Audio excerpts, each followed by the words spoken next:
Price Lord sister. இன்னைக்கு நம்ம சர்ச்சில் தபரோக்கல் முகாம் உங்க எக்ஸ்பீரியன்ஸ் நீங்க கொஞ்சம் ஷேர் பண்றீங்களா? பண்றேங்க சிஸ்டர். இன்னைக்கு எங்களுடைய மகளிருக்காக ஸ்பெஷலா தபரோல் முகாம் எங்க சிறுசபையில ஏற்படுத்தினாங்க. அது நாங்க வாஞ்சியோட வரும்பொழுது அந்த அபிஷேகத்தை அந்த வல்லமையை நாங்க பெற்றுக்கொண்டோம். அதோட கூட இன்னைக்கு என்னோட அழைப்பு என்னன்றது நான் ரொம்ப நாளா கேட்டுட்டு இருந்த பட்சத்துல இன்னைக்கு நீ ரொம்ப பிரயோஜனம் உள்ளவன்ற வார்த்தை எனக்கு நேரா வந்தது. அது நான் ஆசீர்வாதமா நினைக்கிறேன். நல்லவர் கத்தர் அவங்களோடு அவங்க அழைப்பை கத்தர் உறுதிப்படுத்தி கத்தர் அவங்களோடு இடைப்பட்டிருக்கிறாரு. ரொம்ப சந்தோஷம் சிஸ்டர்.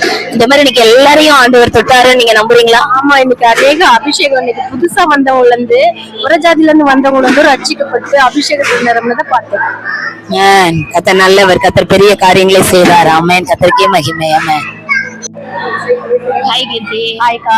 இன்னைக்கு நம்ம சர்ச்சில் லேடிஸ் மீட்டிங் இருந்துச்சுல? ஆமா. எப்படி இருந்துச்சு? நல்லா இருந்தது. ஒரு விடுதலைக்கான ஒரு பிரேயரா இருந்துச்சு. நல்ல ஒரு வாஞ்சையோட, அதாவது எந்த ஒரு கான்சென்ட்ரேஷன் எங்கேயும் செதற விடாம நம்மளோட கான்சென்ட்ரேஷன் ஃபுல்லா பிரேயர்லயே வச்சு பண்றதுக்கான ஒரு பிரேயர் நல்லா இருந்துச்சு. அது எக்ஸ்பிளைன் பண்ண தெரியல எனக்கு. அது அந்த கான்சென்ட்ரேஷன் எங்கேயுமே போல. ஆமா, எப்பவுமே கான்சென்ட்ரேஷன் வேற எங்கன்னா போகும், அது அந்த மாதிரி இருக்கும். இப்ப கான்சென்ட்ரேஷன் எங்குமே போகாம அது பிரேயர்ல மட்டும் கான்சென்ட்ரேட் பண்ணது அதுவே ஒரு பெரிய பிரேயர். நல்லா இருந்துச்சு. எனக்கு ஒரு டிஃப்ரெண்ட் எக்ஸ்பீரியன்ஸா இருந்துச்சு. எனக்கு ஒரு யூஸ்ஃபுல்லான டே. ஆமா, ஸ்பெண்ட் பண்ண ஆண்டவர் இன்னைக்கு உங்களுக்கு ரொம்ப பிளெஸிங்கா இருந்துச்சா? கான்சென்ட்ரேஷன் ஸ்கிப் பண்ணாம ஜாம் பண்ணாங்க. ஸோ ஆண்டவருக்கு மகிமை. ஆமென். ஆமென்.